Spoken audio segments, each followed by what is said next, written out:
Thank you. All right. Thank you very much for the invitation. And it's an honor to present my work to you all. Let me see. Here we go. Okay. Does it look good? Is it full screen? Okay, good. All right. Thank you very much again. I wish I was there in person, but hopefully sometime in the future I'll visit you all on campus. Okay, so today, this project that I'm presenting today is a working project with Margaret Tavets from Washington University, St. Louis. And it's called Message Distortion as a Campaign Strategy. Does rival party distortion of focal party position affect voters? So the idea here is that we know that campaign environment, election campaign environment is pretty competitive.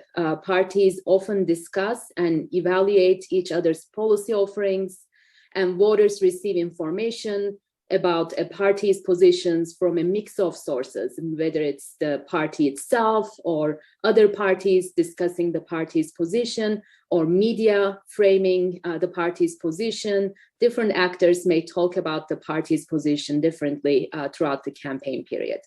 Yet what we don't know is how this inconsistent messaging affects voters' perceptions of party positions. When we started this project, we were like, of course, somebody must have looked at this before. But actually, neither in the American politics literature nor in comparative politics literature, we couldn't find any evidence in terms of how message distortion affects people's perceptions of party positions. And that's what we are focusing here. How does rivals' distortion of a focal party's message affect voter perceptions of that party's position? And more specifically, we are going to examine two questions in this paper. Does message distortion sway voters away from the party's stated position, or do voters actually discount the distorting message put forward by the rivals? And how does this effect vary across partisan groups? And using two studies today, one between subject design survey experiment and one cross-national analysis from 9 European countries, we are going to show you today that voters actually indeed listen to parties, and not only the parties, what parties are saying, but also how the message is distorted by other parties, and they believe in the distorted message.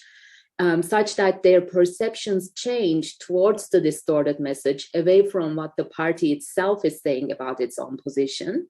And interestingly, this effect is consistent across different partisan groups. As I will talk more about in a second, we normally, we expected that the people who identify with the rival party that is distorting the message of the other party, those people who identify with the rival party should believe in their own party's distorted position of the other party.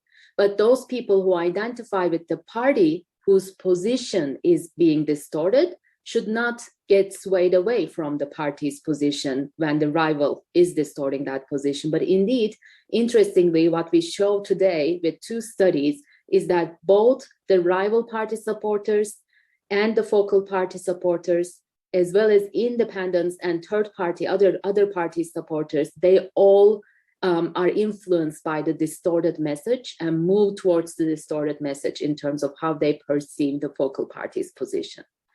So there are a couple important terms here, terminology that I want you to keep in mind as I talk through the talk. One of them is focal party. So whenever I say focal party, I'm referring to the party whose position is getting distorted. The rival party is the actor who is distorting the focal party's position.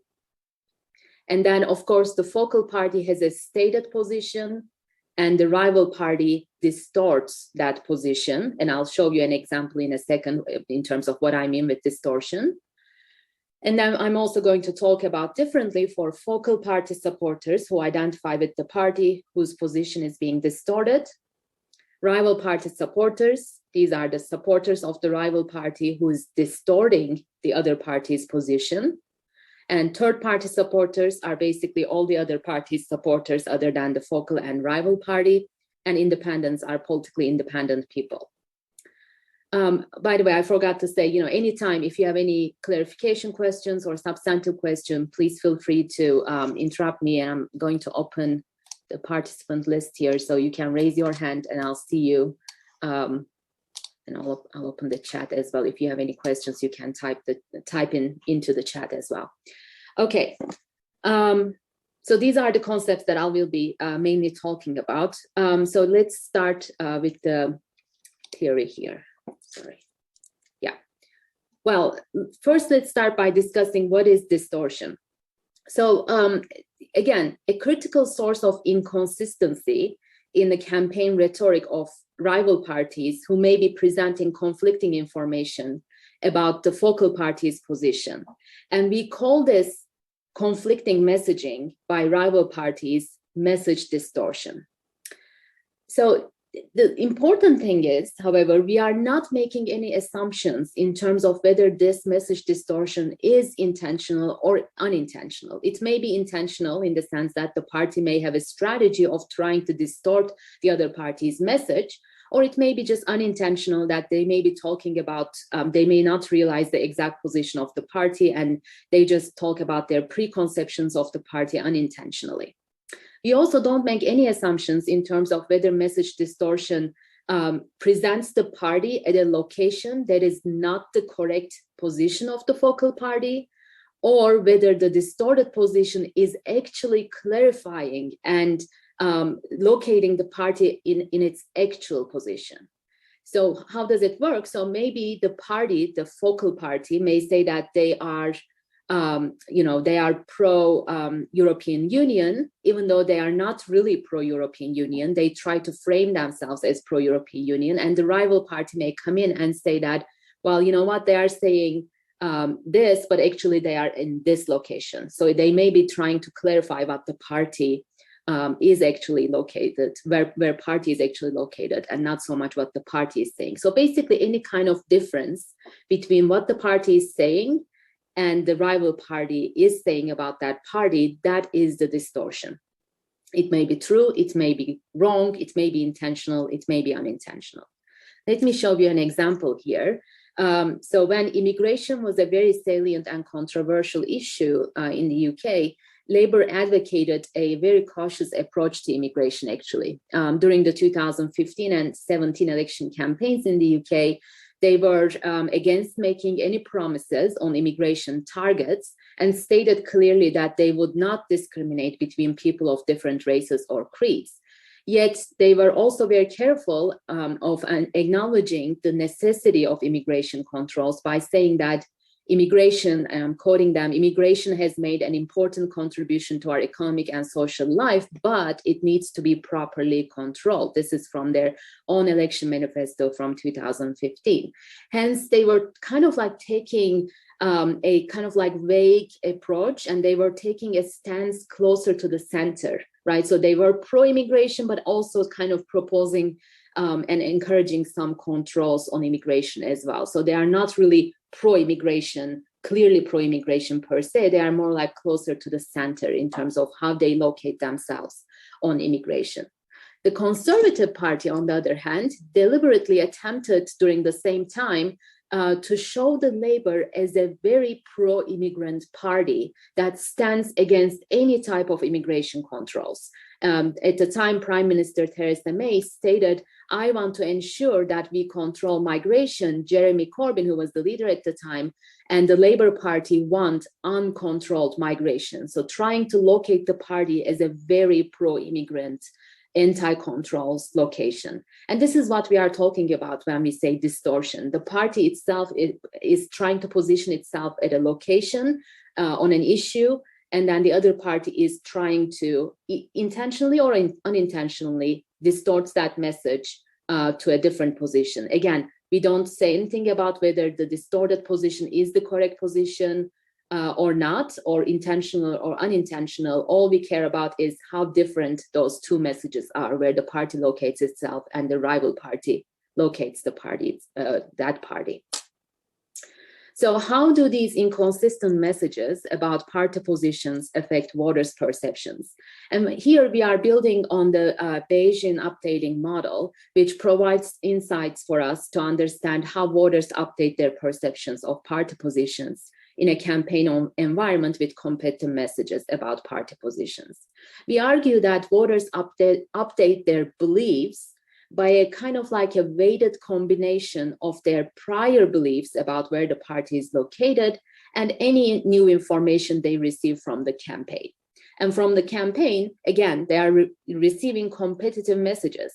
On the one hand, they are receiving the focal party's own position message, but at the same time, they're also receiving the rival party's message about that party's position, the distorted message. So as a result, we expect voters to update their perceptions of party positions in response to the new information they receive during election campaigns, which we already showed in a different paper with Margit Tavets and Marcus Baumann in electoral studies. We show that people actually listen to what parties are saying about themselves during the election campaigns.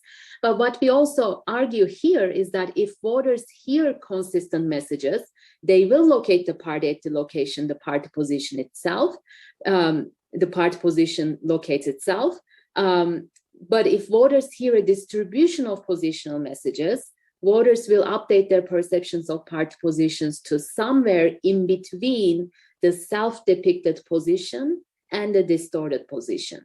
Right, so this is the kind of like what's called in the literature imperfect Bayesian updating, or cautious Bayesian updating is sometimes this is referred to. So people, when they get different messages, they update their perceptions, but not to all the way to the distorted position, but somewhat in between the distorted position and the presented stated position of the party.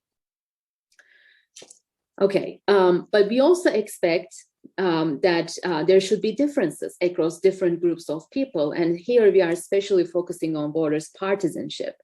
Building on the literature on partisan motivated reasoning theory, which argues that voters are more likely to assess their own party's message positively and ignore or discount other parties' messages because they have an affinity with their own party and they don't like or pay attention to other parties, what other parties are saying. Based on this theory, we have three expectations. The supporters of the rival party should be most receptive to the distorted message presented by their party about the other party. Okay, so these are the people who identify with the party that is distorting the other party's message. So when they are hearing the other party's self-message and the distorted message by their own party, they should believe in their own party's message more than what the party is saying about itself. But those people who identify with the focal party, whose position is being distorted, should discount the distorted message, and instead they should only listen to what their own party is saying about its own position. And hence we expect the supporters of the focal party to accurately perceive their own party's positions. And finally, of course, the remaining people are independents and third-party supporters who are observing, one party taking a position and another party distorting that position. We expect that they should be swayed away from the focal party's self-depicted position, but not as much as the rival party supporters are. So these are the cautious Bayesians for which the first hypothesis that I proposed previously should really work, because these are the people who do not identify with neither the rival party that's distorting the position, nor the focal party whose position is being distorted. So, these are the people who should receive all the information. And as a result, we expect them to locate the party somewhere in between the actual or presented stated position and the distorted position. Okay, so these are the hypotheses, and we test these hypotheses using two studies. In the first study, we are using a survey experiment. And we are using a between subject design here, which ensures, as you know, internal validity and also helps us establish the causal story better than cross-national data analysis. So we did the survey experiment using a company called Prolific in the UK between September 18 and October 11, 2019. A total of about 10,000 respondents participated in the survey. And we were focusing on two issues, environment and immigration. So why environment and immigration? We wanted to have salient issues that people think about, but not too salient that people have crystallized opinions about. So, a natural issue that we thought about maybe asking respondents was Brexit, which was a very salient issue during this time. But it's such a salient issue. It's the most important issue that's being discussed during that time that, there is evidence that's shown in the political psychology literature for those issues that are super salient. People may have crystallized opinions that they don't really change. So in order to understand how messages affect people's perceptions, the political psychology literature suggests salient, but not too salient issues. And hence we decided to focus on environment and immigration. As you can see, immigration is definitely more salient issue during that time. Environment was less salient, but still salient. So we are actually expecting stronger effects of treatment for environment, given that people don't have as strong opinions on environment compared to immigration issue. And that's another thing that we test, even though we don't have an explicit hypothesis about this, and we'll see whether the issue salience actually makes any difference. Okay, so what the treatment looks like is that in the pre-treatment portion of the experiment, we actually started with this question. We asked them to indicate their party identification, which helps us to differentiate between rivals and focals and third parties and all that. We also asked them standard demographic information questions and political knowledge questions. And also we asked them to locate themselves on 4 issue scales: left, right, immigration, environment, and national security. So that, we also talk about, which I'm not going to talk about right now, but I'm happy to go back to it. In the paper, we look at, how their own perceptions how their own perceptions of party positions affect their perceptions of parties. Okay, so the dependent variable is the perception variable. It's like this: based on these statements, where would you place the X's position on either environment or immigration policy, where, environment 0 means this and 10 means this, for immigration 0 means this and 10 means this, and X is either Labour or Conservative Party. So here, experimental conditions, we had 3 different groups. Let me start actually at the bottom. The baseline condition was that there was no text that was presented to the respondents in this group. In the baseline group, they did not receive any information about the party positions, but they were just asked to locate the party, either Conservative or the Labour Party, on either environment or immigration issue. In the control condition, as it's called, we gave the respondents only the party's self-statement on either immigration or environment. And we used actual statements, so that's important. We used statements from manifestos or speeches of the party leaders from party conferences for these experimental conditions to reflect the real world as much as possible. And again, they were receiving either the information about the Conservative Party self-statement on one of these issues or the Labour Party self-statement on one of these issues. In the treatment condition, those respondents received both that information, the self-statement information, and immediately after, it indicated that here is a rival party stated the Conservative Party's position on environment as follows. So it clearly states a rival party. It doesn't state which rival party, a rival party, it says.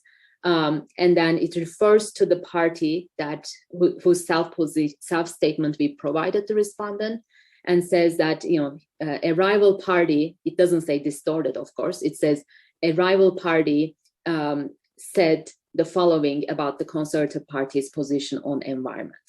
or Labour Party's position on environment or immigration. So they see both of those things, right? So what we are interested in is whether there's a difference in the treatment group compared to the control group, whether in the treatment group, despite hearing what the party itself says, and at the same time also hearing about the other party's message about that party, are they moving away from where the party locates itself? And a very important note, in all these scenarios, we found statements such that the self-statement was always centrist, and the distorted message was always to the more extreme position. So for immigration, the Labour Party always located itself at the center, and the distorted position always located the party as a very pro-immigrant direction or pro-environment direction. And the Conservative Party's case, the Conservative statements were centrist, and then the Conservative Party, distorted position of the Conservative Party located the party at either more pro-business or anti-immigration direction.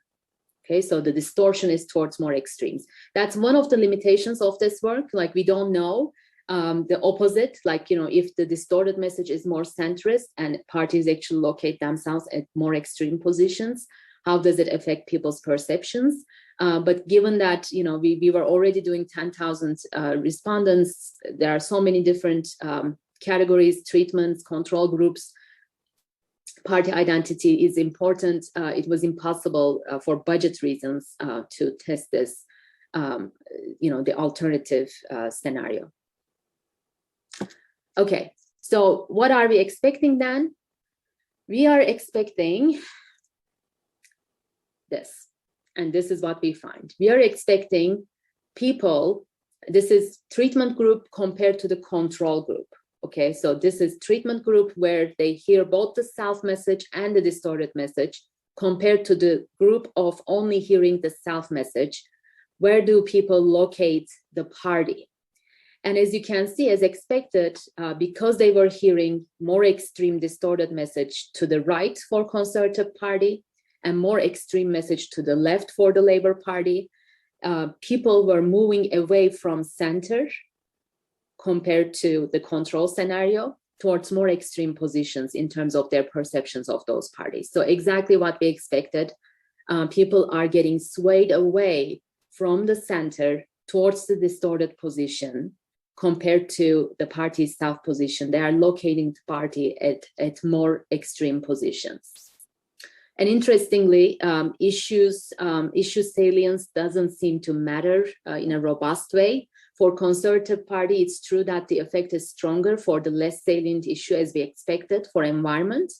But for Labour, there is no difference between environment or immigration. So we cannot really conclude on anything about the issue salience effects on people's perceptions. Okay, so again, we were expecting them to move away from center, from the party's self-stated position, which is centrist, towards more extreme positions, which are the distorted messages on the right and left, and that's what we see. But what about partisanship? We expect these effects to be especially true and stronger for the rival party supporters, and these effects to disappear basically for the focal party supporters. And the effects should look about the same way on this graph for third party supporters and independents. And we tested that by separating the people into different groups of respondents. And here the squares refer to the focal party supporters who identify with the party whose position is getting distorted. Circle refers to the rival party supporters for which we expect the biggest effect of distortion. And the triangle refers to all others. But in fact, in contrast to what the partisan motivated reasoning would argue, we actually don't find any evidence that the rival party supporters have the strongest effect. Focal party supporters do not get swayed at all. We actually find across the board, we find not statistically significant differences between different groups of people. There are some cases where there are statistically significant differences between different groups of people, but they don't really work as expected. So overall, what we see is that focal party supporters, rival party supporters, third party supporters, and independents. And same results hold if we differentiate the triangle into third party supporters and independents separately. It works the same way. All of them are getting swayed away from the party's actual position when they hear the distorted message. And this is, I would argue, is the biggest kind of interesting and important contribution of this paper, that people seem to listen to all the parties out there, not just their own party. And they are not, I mean, even though they identify with that party, they listen to what the other party is saying about their own party and believe in that and change their perceptions in that direction, which is very interesting. But of course, this is a very artificial environment, the experiment. So we wanted to see whether the same effects also work if we do cross-national analysis. So for this one, we are using survey data, cross-national survey data from CSCS, and also for the cases that CSCS was not available, we supplemented the data with individual national election survey studies, in which people were asked to locate parties on the left-right scale. So unfortunately, we are limited to the left-right scale for these cross-national analyses because that's the only perceived party position that's consistently asked across different surveys over time. So we are focusing on the left-right scale, and we are using the perceived party left-right position by individuals as the dependent variable. So our independent variables are party self-placement, where the party locates itself, and I'll talk more about how we measure this in the next slide, and also where the party is located by the rival party on the same left-right scale. Okay, so how are we measuring? Well, before that, the key variable that we need here is the extent of distortion, which is basically the absolute distance between party self-placement and distorted placement. So how much the position is getting distorted. And once again, we have 4 parties and dummies: focal party supporters, rival party supporters, third party supporters, and independents. Okay, so for this one, we are using an original data set that Mark Debus, myself, and Margit Tevitz, we have collected, and we are actually in the process of coding the second wave of the data right now. This is a German Science Foundation supported project, and it's called Comparative Campaign Dynamics Project Dataset. A very important note, we made the first wave of the data available, publicly available. So anybody who's interested in using this data set should have access to the data through, if you just type Comparative Campaign Dynamics Dataset, you can find the link. It's located at Mannheim, list servers, and you can just go ahead and start using the data. So what does the data do? It provides newspaper campaign coverage. We focused on 1 month coverage before the 2 most recent elections in 10 European democracies. Of course, this is 2 most recent elections as of 2018. So there have been some additional elections in all these countries, which we are coding right now in the second wave. So there will be a second wave adding on top of these 2 elections. In many countries, it's at least 3 elections will be covered by the end of the second wave of the project. So we focused on, in every country, we focused on 2 highest circulating daily broadsheet newspapers, and one of them being kind of center left leaning, one of them center right leaning. So for instance, in the UK, we were using the Telegraph for the center right leaning newspaper and the Guardian for the center left leaning newspaper. And more details about which newspapers we are using are available on that web page as well. We collected all the cover page articles that are election related, and also 5% random sample of the rest of the articles from these newspapers. And then we hired students in each of these countries who can read the language in their own country, and they coded an extensive survey. And that survey had 3 main goals. We wanted to know how each party discusses their own issue positions on 19 different issues, where they locate themselves on those issues.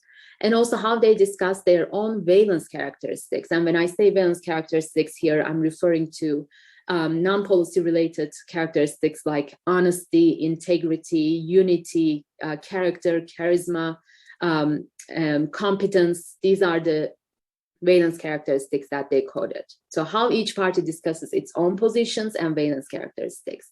But also we coded how parties discuss each other's issue positions and valence characteristics. And that's what's original about this project, how rival parties discuss the issue positions and the valence characteristics of each party in the system. And finally, we also wanted to know whether the newspapers that we are coding, the journalists that we are coding, frame the issue positions and the valence characteristics of the parties differently to test media framing effects. As far as I know, that part of the data has not been used so far. So if you have any projects looking at media framing effects, I think there's some untouched data there that can be used for the projects. Okay.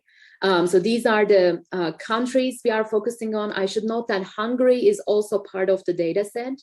Hungarian election surveys. Unfortunately, the Hungarian election surveys did not ask people to locate the parties on the left-right scale, so we could not include those surveys into this paper's analysis. But the Hungary is also part of this data set. So we have Czech Republic, Denmark, Germany, Netherlands, Poland, Portugal, Spain, Sweden, UK, and Hungary.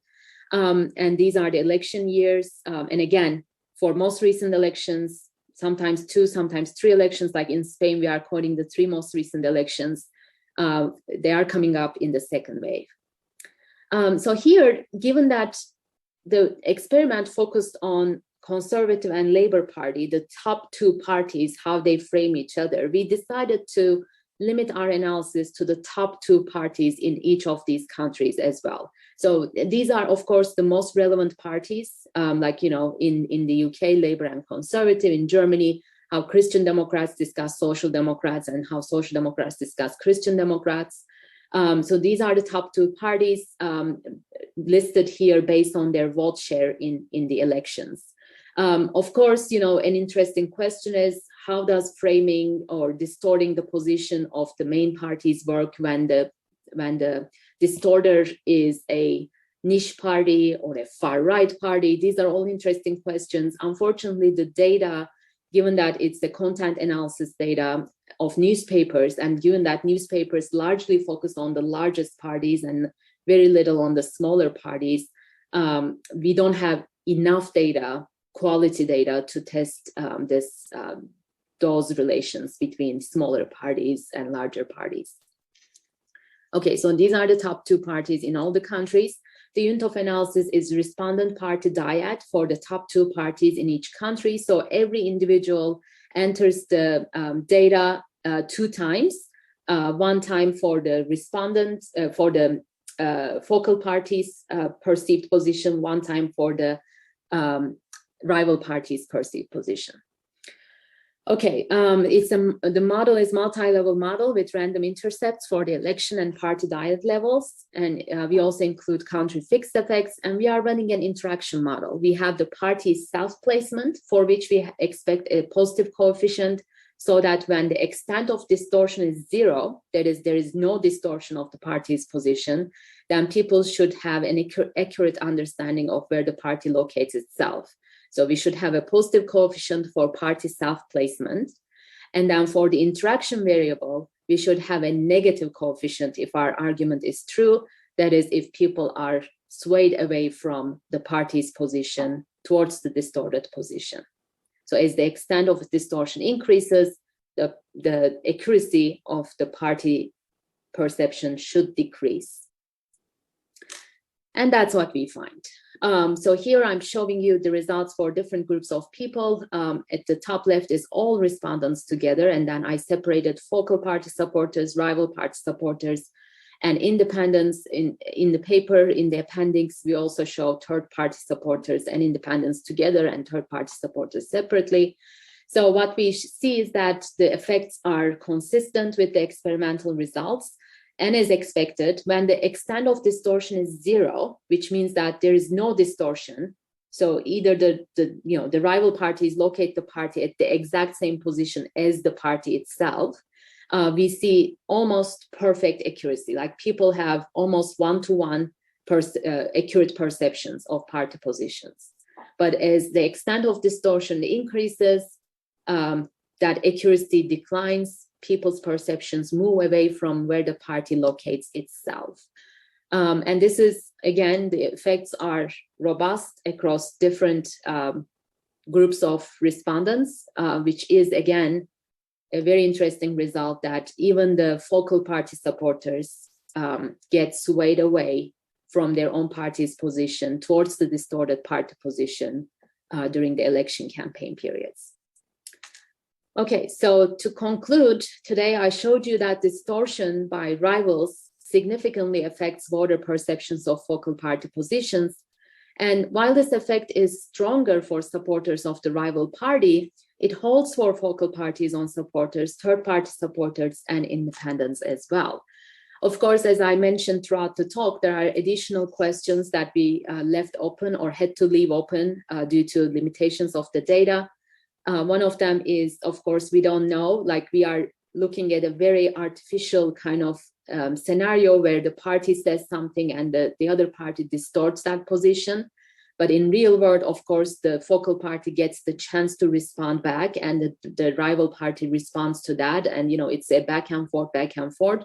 So we don't have that. We don't know how those situations, more complicated situations, affect perceptions. But the cross-national analysis should convince us that, you know, in real environments, in real campaign environments even, we see this swaying away from the party position happening. Also, as I said, we looked at how people respond to distortions that are more extreme, especially in the experiment, right? So that's another limitation of the study. And of course, are there limits to these distortion effects is an interesting question. So, you know, if I locate a party that is kind of like center-left party at a pro-immigrant position, it's probably reasonable. But if I locate them as a very anti-immigrant position, that's probably not very reasonable and is not going to be believed in.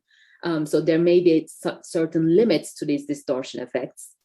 And also we looked at the perceptions as the dependent variable, but there are other interesting dependent variables that we can look at, like how are distortions changing people's party identity, their feelings towards political parties, or even their votes in the elections. Are they changing their votes in the elections when there is distortion of the message in the campaign? Okay, so that's it. And I'm going to stop here and looking forward to your comments. Thank you very much for listening. Thank you, Zeynep. Thank you for this exciting talk. So we're just going to move to the discussion part. Everybody who has a question, please just raise your hand and I will call upon people. I also wanted to mention that today we had a wider public, not only faculty and our student body is joining, but also prospective students interested in studying at CEU. So all of you, please feel free to ask questions. Okay, so let's start. Ameni? Hi, thank you again. It was a great talk. I think it's great to see one of your talks again, since I was at the last Winter School of Elections at Montreal, and then I had the chance to listen to your lecture there too. So I have mainly two questions, one about the experiment and one on the multi-level model. I was wondering whether you would agree with me, maybe I'm mistaken, but when you did the bipartisan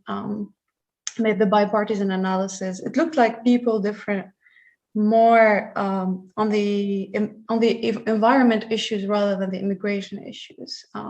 But maybe those differences are not significant. They don't mean much, but I was wondering whether you've seen any differences there. And then for the multi-level models, I was wondering whether you checked any differences or any variation across parties and across election cycles. Yeah.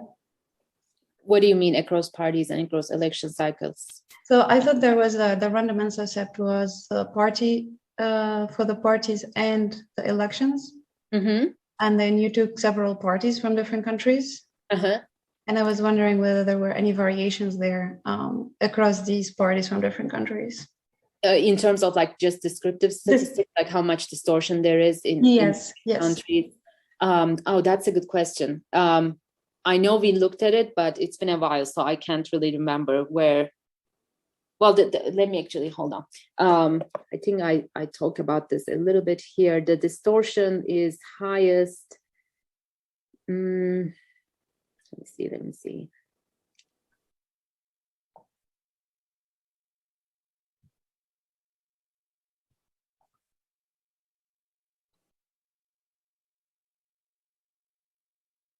I don't talk about it in this paper.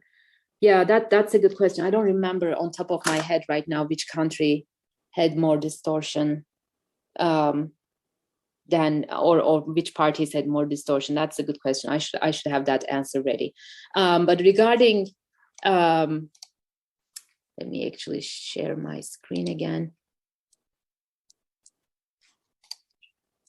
Regarding the differences across different issues, are you talking about this slide here? Yeah. So there is a significant difference between the focal party supporters and rival party supporters here, not so much with the third party supporters. This is actually kind of supporting our argument, like our hypotheses, right? The focal party supporters move less compared to rival party supporters, and kind of third party supporters are independents, are in between. Although what we really expected before we started this project was this square line would be on this zero line, like, focal party people would not move at all, while the rival party supporters would move to this direction. But still, it's kind of supportive of our hypothesis because they move less than the rival party supporters. But here, it definitely doesn't work. And in the environment of labor, again, it doesn't work. There is no such significant difference between focal or rival party supporters here, or between the third party supporters and the rival party supporters. And again, definitely no difference here.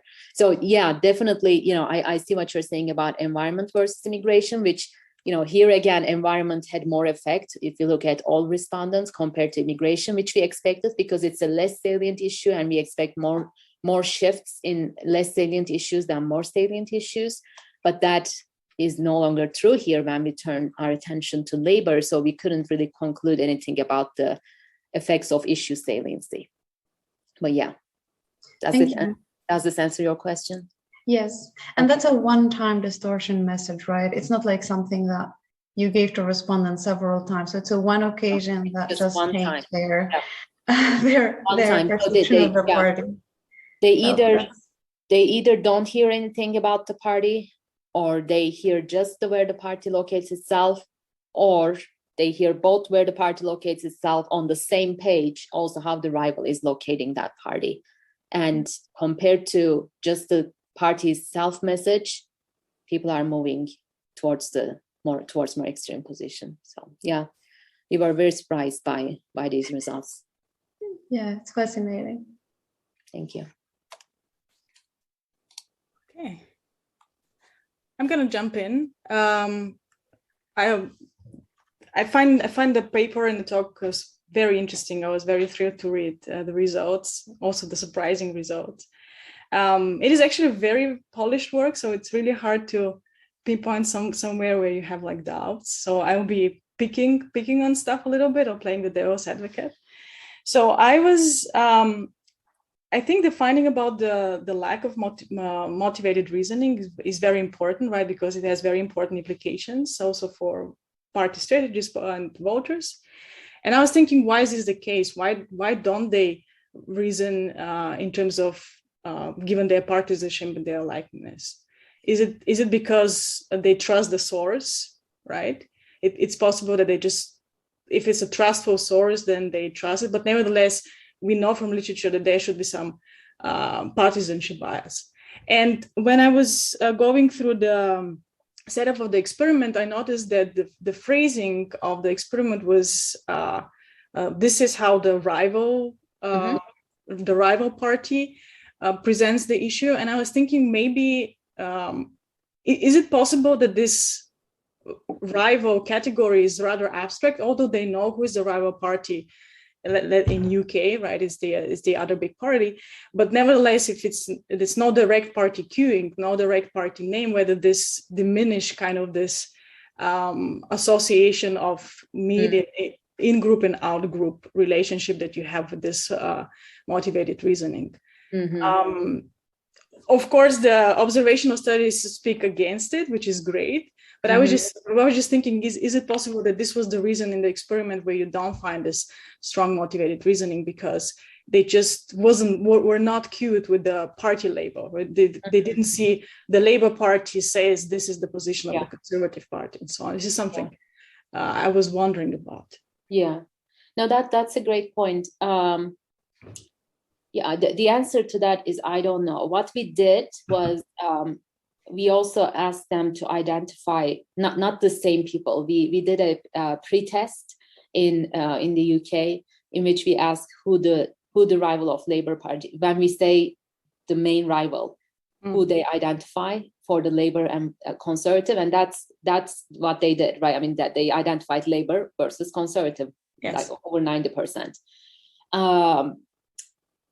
Still though, so I don't know, like, I can't really speak to that because I don't have data on it, but like when it says a rival party is saying this, right after you hear about your own party's position, shouldn't you, regardless of whether it's conservative or not, like, shouldn't you just take it with a grain of salt?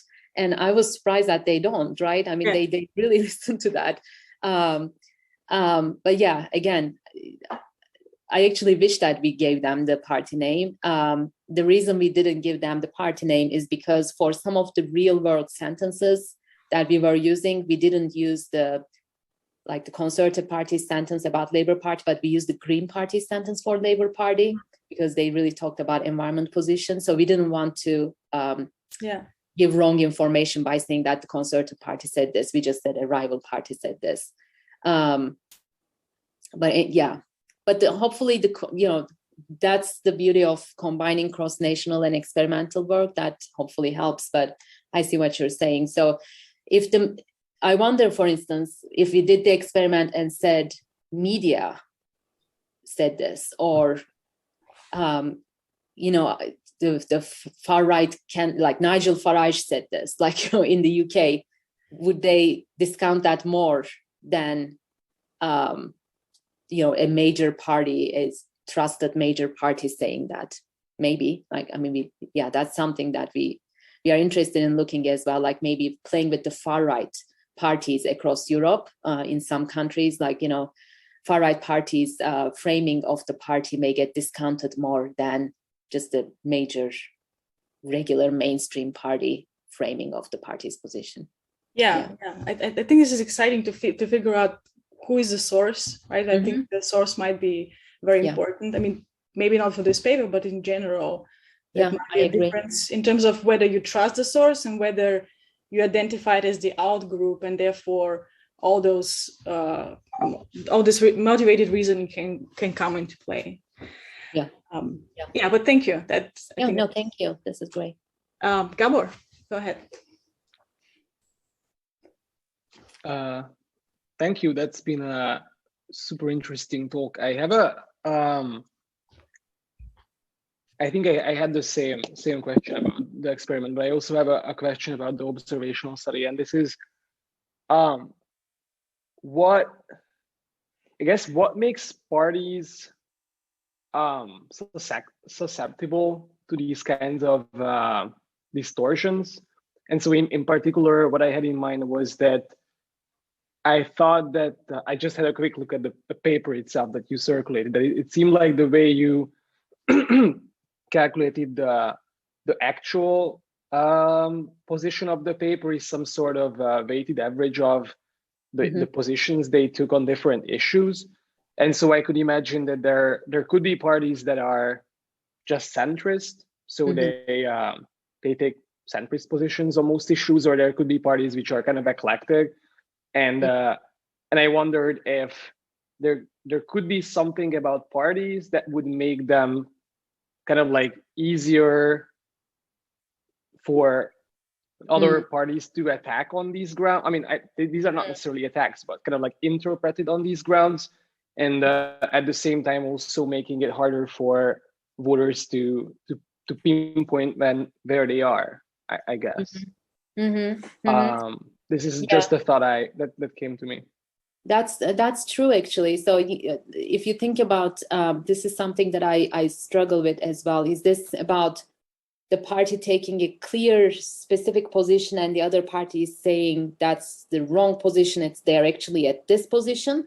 Or the example actually I showed you was that the Labour Party on the immigration issue was taking kind of like, we are, of course, we support immigrants, but also, there should be some controls on them, like, very vague, very ambiguous position, right? So is it that now that they actually believe in the rival's distortion, because the rival is clarifying the party's position, that the Labour Party was kind of like throwing its hands around, right?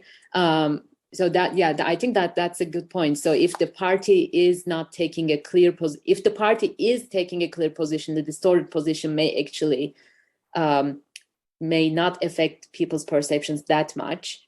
But if they are taking a very ambiguous position and the distorted position clarifies, then people believe in that clear message rather than kind of like trying to understand where the party locates itself. No, I think that's a great point. Of course, we don't test that. But most of the centrist positions are pretty much ambiguous. So I wonder whether if we actually provided a very clear position for the self-statement, we would find weaker effects. So that's a good point. Yeah. That's a great point, actually. Thank you.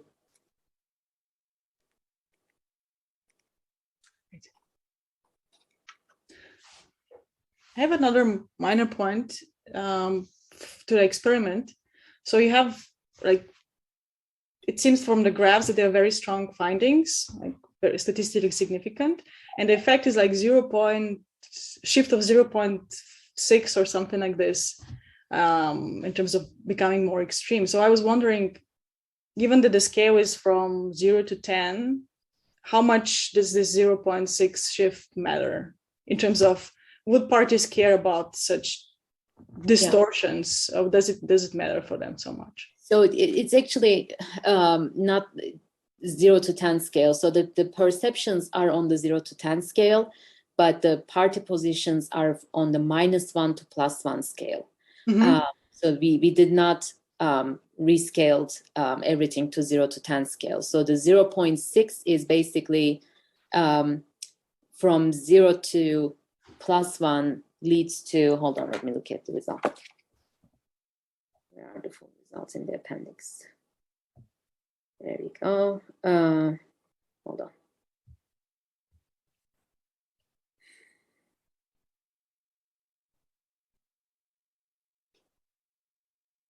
Okay, here we go.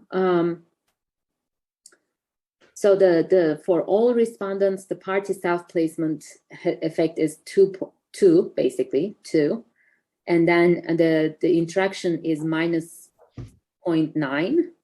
So it basically says that when the party's position changed from 0 to +1, like from very centrist to super right-wing position, people's perceptions move 2 points on the 0 to 10 scale if distortion is 0, but this effect nullifies if the extent of distortion is like 1. Like 1 point difference between the parties where the party locates itself. So I think it's in that sense, it's very substantive effect. So it's people update their perceptions significantly, and then the effect completely disappears, like in when the party position is distorted. Yeah. Okay. Yeah. Maybe we don't do a good job of describing the substantive effects. We should do that. Yeah, the problem is the space. When you introduce two different studies in the same paper, it becomes really hard to find space to talk about, but this is very important. So I should update the paper to include more substantive discussion. Yeah. Thank you. Okay. Any other comments or suggestions? There was there was I think Amini just left and she said. Yeah, no, I got a direct message from Shukat Ali. What factors cause party distortions in a nutshell? What about changing loyalty and sympathies of candidates and politicians as general? So why do parties distort, I guess, is the question. Well, because, is that the question? So I'm not sure. Shukat, do you want to speak up or clarify the question? I don't know whether they are there. Yeah, so I would say if the question is what factors cause party distortions in a nutshell, then it's the campaign environment. They try to gain more votes, of course, by convincing voters that they are the closest party ideologically to them compared to other parties. So they try to frame the other party as distant, as extreme, and they try to locate themselves as closer to the voters' preferences as much as possible. So I think that's the main idea here. Distortions happen during campaigns actually quite a lot. Yeah. Yeah, thank you. Okay. Yeah. Julia? Hello, my name is Julia and I'm a student of the University of Pécs in Hungary. Mm-hmm. And I'm really happy to be with you today here. Thank you for the lecture. It was really informative and interesting. But I have a question. As there were several nations that were studied in the experiment, how do you think if mentality of certain nation and its historical background has anything to do with the perception of such distortion? Because I'm from Russia, and for me, it seems like it doesn't matter what another parties are saying about Единая Россия. The 80% of voters don't want to hear anything. And for me, it seems like the problem of mentality and historical background more. Yeah. Thank you. Yeah, no, I agree with that. I'm from Turkey, and same. I totally understand what you're talking about. But I think that's why focusing on advanced democracies is the way to go here, which have hopefully people with more open minds about this. And also if you think about it, in Russia as well as in Turkey, the media is not going to provide true, correct information. There's a lot of disinformation. There's a lot of controlled media. So as a result, what we do here is the cross-national data set is we are quoting the newspaper coverage of the campaign period. And, people are not going to be able to hear what the rivals are saying about the governing party, like in Turkey, for instance. And as a result, they don't even have the chance to think about whether the distorted message is the right message or what the party is saying is the right message, because they don't even get to hear that message. So I guess in those circumstances, like I'm thinking about Turkey, it's mostly the government party that distorts the opposition party's position, and people really believe in that, right? Regardless of whether you are a government supporter or not, you are more likely to believe in that because that's the message that's really covered in the media, that's really emphasized throughout the during day-to-day politics. So it's very tricky, right? So that's why I guess it's important to make sure that we are focusing on advanced democracies, and we clearly specify in the paper that these results are generalizable to other advanced democracies. And I'm not making any assumptions about other countries. Yes. Thank you. Thank you. Shaukat has a follow-up, I think. Yes.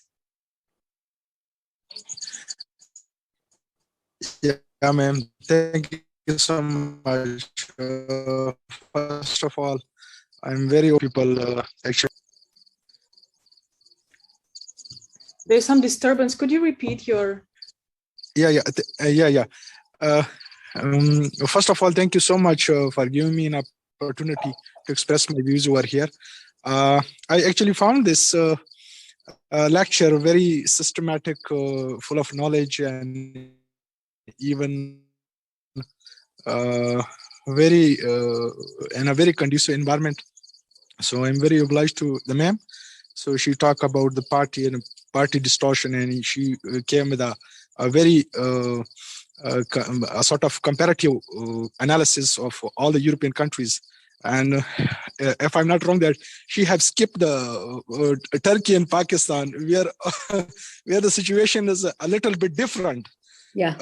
So there's a huge gap. You might have even seen throughout your life that sometimes we see a military takeover. So for the first time, that was that was hard in Turkey, but still we are facing such a scenario. So we are also passing through a sort of distortion, as you're talking about. Yeah. So, ma'am, what do you think that can we include? Can we come with such thesis or PhD dissertation regarding Pakistan, the political parties, Pakistan, like India, as well as Turkey, which is our brotherly country. So there are all these different dynamics. Definitely, I think, in those countries there are a lot of different dynamics that influence how people perceive politicians' positions. So one of the aspects of it is religion, of course, right? I mean, religion plays an important role. So what the party itself is saying or politicians are themselves saying may not be that important if for instance, if your imam is saying something different about this is the main factor, ma'am, that our religious aspect is so dominant that even the common population, the common populace can't decide. Even they sometimes they are being deceived by the mullahs, by the religious scholars in the name of this and that. Several times we have seen this. But still, as Europe was passing through dark ages, and nowadays the developing countries are facing the same problem. So, I think you are absolutely right in your stance. Yeah, I actually have a student here at UT who is working on the rhetoric of religious leaders, how it affects people's perceptions of politicians, and just the situation in those countries, focusing on North African countries. And I totally agree. Like in Turkey, this is definitely being used. The government uses Friday prayer as an opportunity to distribute its own message about the opposition, about themselves.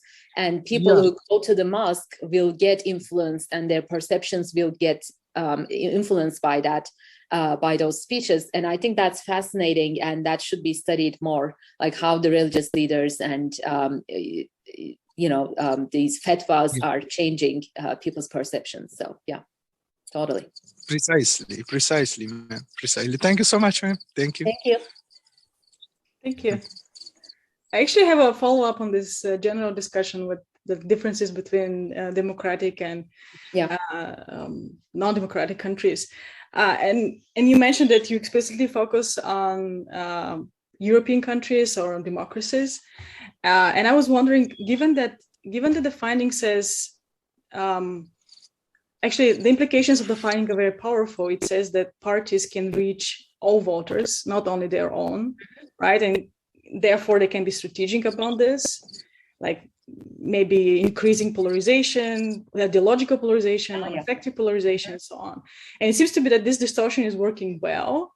And I was wondering how, if this is the case, whether, for example, somebody might come up with the option actually to use distortion through misinformation. Yes.